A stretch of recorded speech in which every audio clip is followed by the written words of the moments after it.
So today we're going to be going over calculating trig functions in the Cartesian plane. And what that means essentially is that we're making angles that are graphed on a coordinate plane.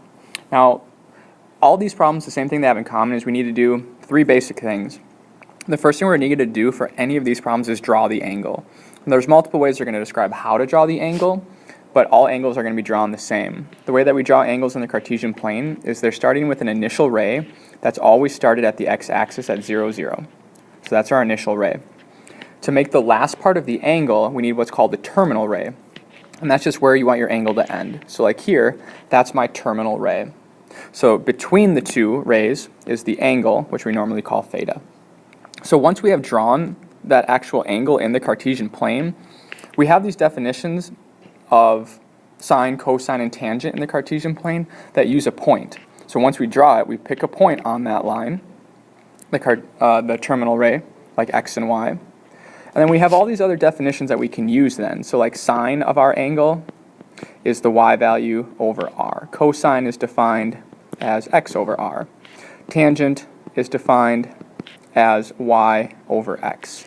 And in all these scenarios, what we're talking about r is the distance of the point that you chose on the terminal edge, or terminal ray, to the origin.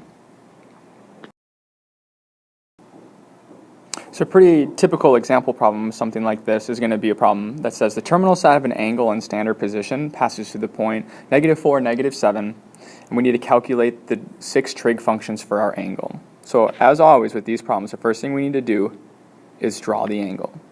So we know we're always in the Cartesian plane, and we know that our initial ray is always started at 0, 0, and it's on the x-axis.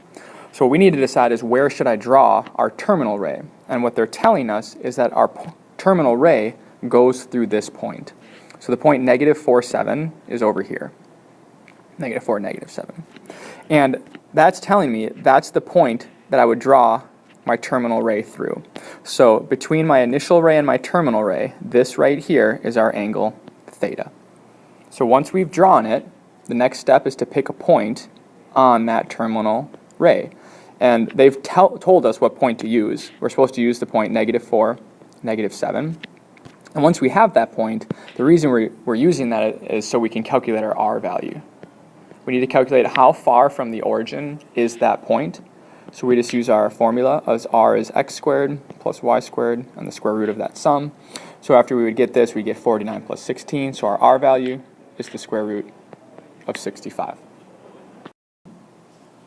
Now once we have that r value, we have all the things we need to calculate our trig functions.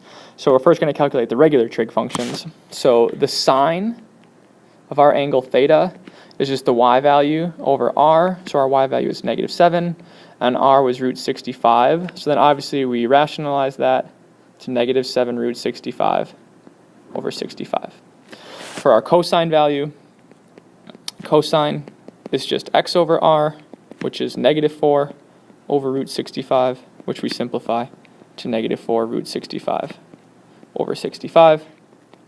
Tangent of theta is y over x, which in this case, -7 over -4, which simplifies to 7/4. We need to calculate 6 trig functions, not just 3. So we've done sine, cosine, and tangent, so we need to do the reciprocals, which is actually pretty easy to do then, because the reciprocal of sine is cosecant of theta. We know that cosecant is just, like I said, the reciprocal of sine, which just means we flip over the original fraction. So if sine was -7 over root 65, cosecant is -root 65 over 7. Just like our secant value is the reciprocal of cosine. So the secant value here would just be flipping the cosine fraction, which is -root 65 over 4. And then cotangent is the reciprocal of tangent, so we just flip x and y, so we get 4/7. So again, we're given another problem where we need to calculate the 6 trigonometric functions of a certain angle given in standard position, and it says the terminal side of that angle lies on the line y equals 3x, where x is less than 0. So this problem is slightly different because just like we started last problem, we need to draw our angle. But the thing here is when we're drawing this, first of all, we know where our initial side always is. Our initial side is always on the x-axis here. But the problem with this one is they didn't tell us where our terminal side ends. They just told us it was on the line y equals 3x. Now the line y equals 3x looks like this. So we're kind of faced with a problem. We have to decide, where is our angle? Are we making the angle right here between these two? Is the angle going all the way to here? Is it between here? We need better information as to where our angle is. So what they're going to do for us is they're going to tell us we only care about this line, that y equals 3x, for the x's that are less than 0. So right here is the x that is exactly equal to 0. So the x's that are less than 0 are going to go that way, which is essentially telling us we don't need any positive x values on our line. So like 1, 2, 3, 4, and 5, those x values we're not going to work with. So we can just go ahead and imagine that that part of the line wasn't there. So really the angle that we've just drawn starts at 0, 0, and we only care about the negative x's for that line. So once we've drawn the line of our terminal side, the next thing we need to do is determine a point on that line. Now again, this is a little harder because they didn't specifically tell us a point that's on that line. Last time they told us use this point. Here we have to decide one. And what's really nice is, recall what I wrote up here, is that it's super easy to find a point that's on the line. You just pick an x value and then plug that in to see what the y value would be. So there's a point on this line right here. What's an x value that's less than 0? Well, the first x value that's less than 0 that I choose is -1. I know that there's a point on this line where x is -1. So I go back to the original equation and I plug that in. And I know that if I use the x value of -1, the y value would be -3. So here, -1, -3 is the point that I'm going to use. It literally doesn't matter what point you use. I could choose x equals -10. If I did that, the y value that I would use would be -30. They're both going to give us the same final answers at the end. We'll just have to do some simplification. So once we've picked a point on our terminal side, and again, it doesn't matter which one, we just pick up where we left off. We know our x value is -1. We know our y value is -3. So we calculate r to be the square root of -1 squared plus -3 squared, which is the square root of 10. So using our definitions, the sine of our angle is y over r, which simplifies. The cosine of our angle is x over r, which is -1 over root 10.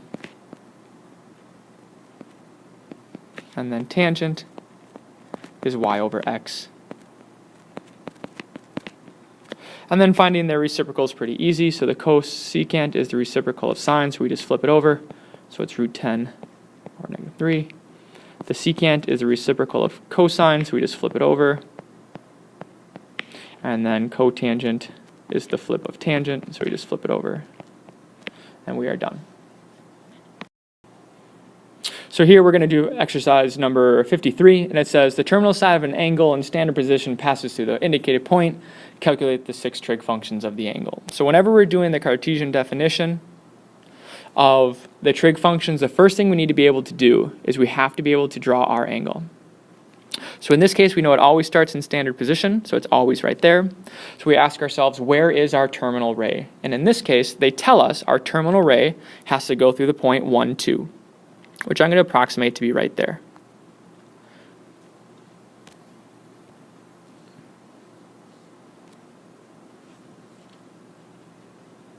Now, once I know that it has to go through that point, it's very easy to draw that terminal side. So we know explicitly that is our angle there. Now, because we were given a point, it made it really easy to draw our angle. But it's also going to make it really easy for us to determine which point we're supposed to use. Since we're given the point 1, 2, we're going to use the point 1, 2. So then after that, once we have our point, we calculate r. And in this case, our r value is going to be the square root of 5. And then from there, it's just definitions. I'm just going to do 3 trig functions right now. The sine of theta is y over r, so 2 over root 5, and then rationalize to 2 root 5 over 5. If you needed to do the cosecant, this is the best time to do it because it's just the flip of the sine. It's just the reciprocal, so it would be root 5 over 2. If I had to do cosine of theta, cosine is x over r, which is 1 over root 5, which simplifies to root 5 over 5. And at this point, I'm probably going to go ahead and do secant right away, because it's just the flip of cosine, so it'll be root 5 over 1. Guess I will finish tangent then. So tangent, obviously, is just y over x, which is 2 over 1. And then cotangent is the appropriate time to do now, because it's just the flip, so it's 1 over 2. So again, we need to calculate trig functions in the Cartesian plane, and in this case, we're going to do number 73.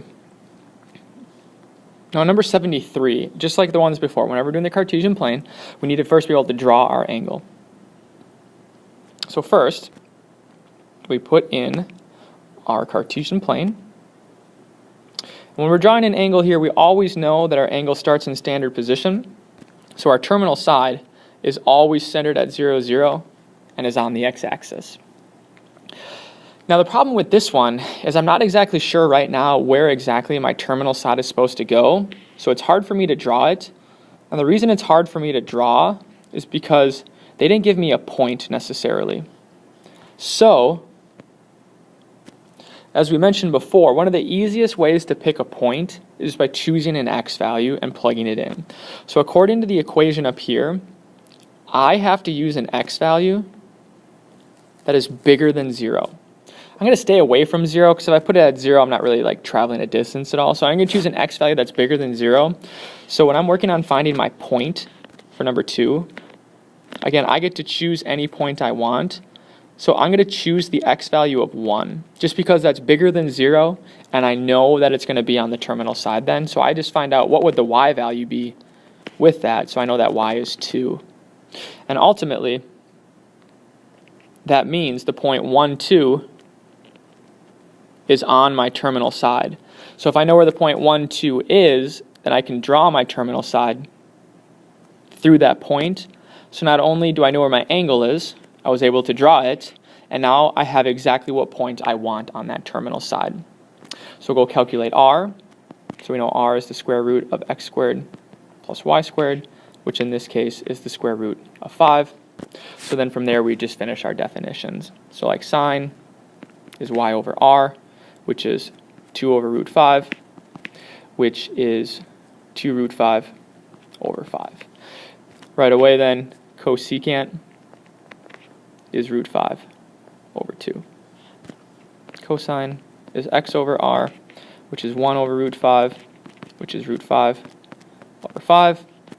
So then secant right away is just the flip, which is root 5 over 1. And then finally we would do our tangent. Tangent is y over x. Cotangent is x over y. And we are done.